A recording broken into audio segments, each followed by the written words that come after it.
नमस्कार, मैं वंदना अग्रवाल और आप देख रहे हैं राइट इंडिया प्लस। इस वक्त मैं मौजूद हूं जैतपुर 98 वार्ड एस में और हमारे साथ बने हुए हैं आम आदमी पार्टी से नरेंद्र सिंह जी, जो कि पूर्वांचल प्रदेश उपाध्यक्ष है। तो आज हम इनसे बात करेंगे जैतपुर वार्ड में क्या तैयारी आम आदमी पार्टी की चल रही है, जिस तरह से चुनाव नज़दीक आ रहे हैं उसको लेकर। सर, सबसे पहले स्वागत है आपका राइट इंडिया प्लस पे। जी, आपका आपके राइट इंडिया प्लस का भी मैं हृदय से स्वागत करता हूं। और जैसा कि आपने कहा, चुनाव नज़दीक आ गया एमसीडी का। वर्तमान एमसीडी कितनी भ्रष्ट है ये आप लोगों को पता है, पूरे दिल्ली की जनता को पता है। इन लोगों ने किया क्या है, ना तो साफ़ सफाई किया और ना कहीं पे इन्होंने निर्माण किया। और विशेषकर हमारे वार्ड में और नहर पार के 3 वार्डों में लोगों ने लूट का काम किया है ओजोन के नाम पर। हमारे वर्तमान मौजूदा पार्षद महोदय हमेशा घर से सुबह बाहर निकलते हैं और देखते हैं कि कहाँ पर ईंट रोड़ी पड़ी हुई है, यहाँ मकान बनने वाला है। पुलिस को सूचना दे देते हैं, पुलिस आती है, एमसीडी आती है, लोगों का घर रोक दिया जाता है, लोगों को लूटा जा रहा है। लेकिन अब 2022 में अप्रैल में ही चुनाव हो जाएगा और ये सारी लूट बंद हो जाएगी और जो भ्रष्ट पार्षद हैं ये अपना अपना झोला मंत्रा लेके अपने घर चले जाएंगे। सर, बीजेपी की जो मंजू खंडेलवाल है उनके ऊपर 50 करोड़ का जमीन के घोटाले का आरोप लग रहा है, तो कितनी सच्चाई है इस बारे में? मैडम, मंजू खंडेलवाल जैसे अनेकों भ्रष्ट कांड हुए हैं एमसीडी के द्वारा। आप लोगों ने देखा होगा कि मंजू खंडेलवाल ने तो अपने पति को, एनजीओ को उन्होंने 50 करोड़ की ज़मीन फ्री में दे दिया। पीछे नॉवेल्टी सिनेमा की 235 करोड़ की ज़मीन 35 करोड़ रुपए में बेच दिया। ये तो आप बीजेपी की सरकार एमसीडी की हो या चाहे केंद्र सरकार हो, ये भ्रष्ट सरकार है, ये लूट खसोट में लगी हुई है। यहाँ तक कि बीजेपी के लोगों ने मंदिर अयोध्या में जो पैसा इकट्ठा हुआ था वो चंदा भी चोरी कर लिया। आप लोगों को पता होना चाहिए कि 5 मिनट के अंदर एक ज़मीन 15 करोड़ में खरीदी गई और 232 करोड़ में बेच दी गई। केवल 5 मिनट का फ़र्क था। कौन सा ऐसा सौदा है कि जो 5 मिनट में इतने गुना बढ़ जाता है? तो अब तो एक गाना बन गया है कि सीता मैया दुखी हैं, बीजेपी के काम से सारा चंदा लूट लिए मेरे पति के नाम से। ये तो लूट खसोट लगे हुए। लेकिन अब ये ज़्यादा दिन के मेहमान नहीं हैं। 2 महीने के बाद चुनाव होना है। एमसीडी में हमारी आम आदमी पार्टी की सरकार आ रही। जिन लोगों ने लूटा है और इस तरह से भ्रष्टाचार किया है, हम सबके ऊपर केस करके सबको जेल भेजेंगे। एक एक केस का निपटारा करेगी आम आदमी पार्टी सरकार। सर, आप जो ये घोटाले के आरोप लगाते हैं, आप ये आंकड़े कहाँ से लेकर आते हैं? और फिर ले भी आते हैं तो प्रदर्शन करते हैं गली मोहल्ले रोड पे, तो आप कोर्ट क्यों नहीं जाते हैं? मैडम, ऐसा है, अयोध्या वाला जो मैं आंकड़ा बता रहा हूँ वो रजिस्ट्रार ऑफिस से हम लोग ले आए थे कि बहुत कम पैसे में 18 करोड़ की ज़मीन जो है 235 करोड़ में बेचे रजिस्ट्रार ऑफिस से। और उसमें रजिस्ट्रार का भी फ़ोटो था, खरीदने वाले बेचने वाले दोनों का फ़ोटो लगा होता है। इनका भी जो है रिकॉर्ड रूम से हम लोगों ने पता किया। हम लोग कोर्ट भी जाते हैं, कोर्ट में अपील दायर कर दी गई है, केस चल रहा है, ये लोग जल्दी जेल जाएंगे। आंकड़ा सटीक होता है। कहाँ से लेकर आते हैं सर? कहाँ से क्या मतलब, मैंने बताया कि वहाँ का रजिस्ट्रार ऑफिस से लाए जहाँ पे बैनामा किया जाता है। यहाँ का जो है उनके एनजीओ से आरटीआई लगा करके ले करके आए। सर, जैतपुर वार्ड में बाहर के लोग, अंदर के लोग, इस तरह का मुद्दा उठाया जा रहा है, तो उसको लेकर क्या कहेंगे? देखिए, ये मुद्दा बहुत ही वाजिब है। ये बहुत छोटा सा चुनाव है, प्रधानी का चुनाव है। हर आदमी जानता है और हर आदमी चाहता है कि उसको इलाज के लिए अस्पताल नज़दीक होना चाहिए, स्कूल शिक्षा के लिए बच्चों के लिए नज़दीक होना चाहिए, पुलिस स्टेशन नज़दीक होना चाहिए, बस स्टॉप नज़दीक होना चाहिए। तो क्या यहाँ की जनता बेवकूफ़ है कि वो ये सोचती है कि यहाँ का पार्षद कोई जो है दिल्ली के उस कोने का हो, बदरपुर के दूसरे कोने का हो?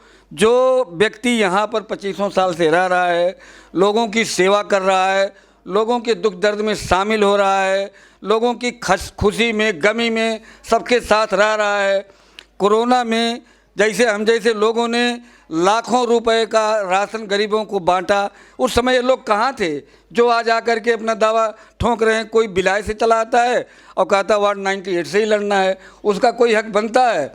ये हमारे माननीय भूतपूर्व विधायक चौधरी राम सिंह नेताजी की भी नज़र है इस पर, और हमारी पार्टी की भी नज़र है कि किसी भी बाहरी को टिकट देना यहाँ के जनता के साथ छल करना होगा।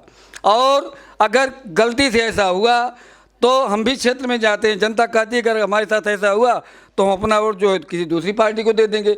उनको चाहिए अपने वार्ड का, अपना पड़ोसी, ये जो है प्रधान का चुनाव है, व्यक्तिगत छवि पे चुनाव होता है।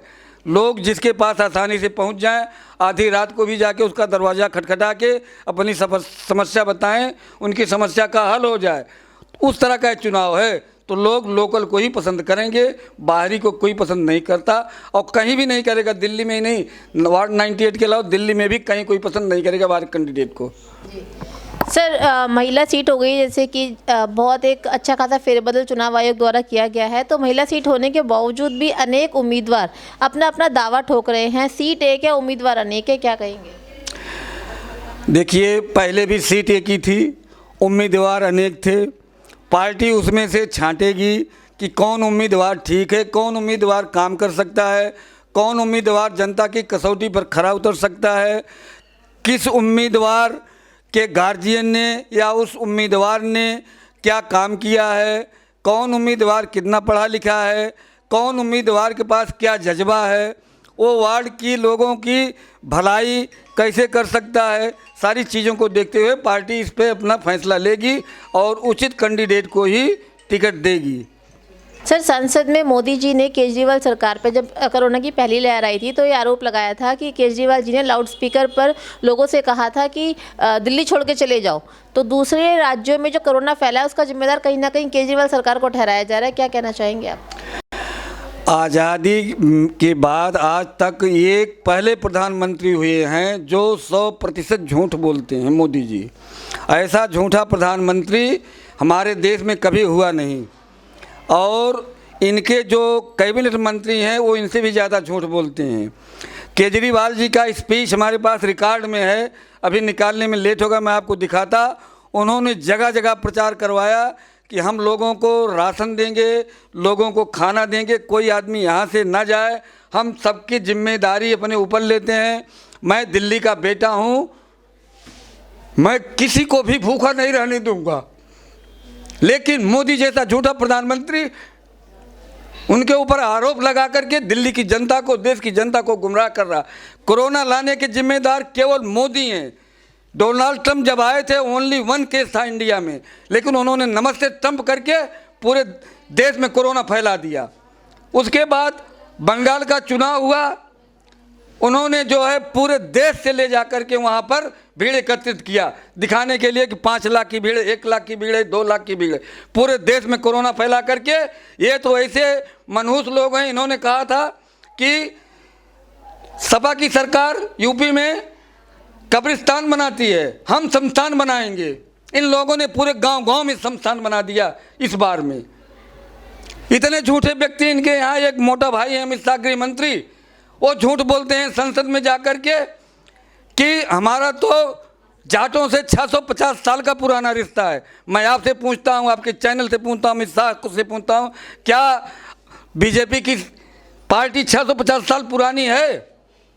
ये तो इतने झूठे मक्कार किस्म के लोग हैं कि इन्होंने देश को नफ़रत की आग में झोंक दिया है, और इस नफ़रत की आग को बुझाने के लिए हर भारतवासी को तैयार रहना पड़ेगा, तब जाके इस देश का भला होगा। जब तक इनको भगाया नहीं जाएगा, अगर एक आध बार और आ गए तो पूरा देश जल के राख हो जाएगा। इन्होंने आग लगाना शुरू कर दिया है।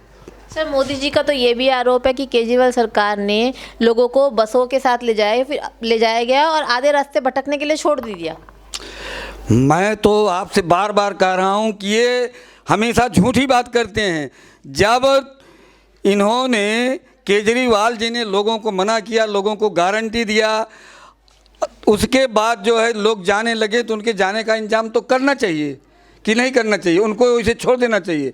उसके बाद जो है अभी तक आया था टीवी में, ना ICMR ने कोई अपने ऊपर लिया है और न जो है विश्व स्वास्थ्य संगठन ने अपने ऊपर लिया है। किसी ने लॉकडाउन लगाने के लिए मोदी जी को कहा नहीं। इन्होंने अपने मन से, जैसे इन्होंने नोटबंदी किया था उसी तरह से इन्होंने आके कह दिया कि आज आधी रात से संपूर्ण देश में संपूर्ण लॉकडाउन हो जाएगा। जैसे मन की बात करते हैं, इन्होंने पूरे देश को लॉकडाउन में झोंक करके पूरे देश की अर्थव्यवस्था को चौपट कर दिया और पूरे देश में लाखों लोग मर गए कोरोना से, जिनका इलाज नहीं कर पाए। न इन्होंने ऑक्सीजन मुहैया कराया। जहाँ पर इनकी सरकार थी वहाँ पे ऑक्सीजन भेज देते थे, जहाँ पर दूसरी सरकार थी ऑक्सीजन नहीं देते थे। इन्होंने उस समय भी राजनीति किया, लाशों की राजनीति किया है मोदी जी ने। सर, आपकी पुत्रवधू Deepa Singh ji door to door कर रही हैं, तो क्या रिस्पांस मिल रहा है? मैडम, ऐसा है, जैसे हमको पता लगा कि दीपा सिंह जो वार्ड में जा रही हैं, इनको बहुत अच्छा रिस्पांस मिल रहा है।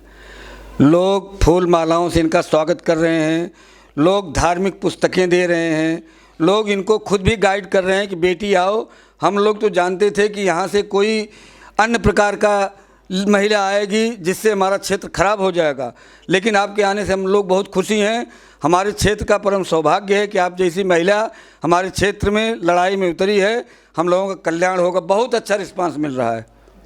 इस वीडियो को लाइक करें, हमारे चैनल को सब्सक्राइब कर बेल आइकन जरूर प्रेस करें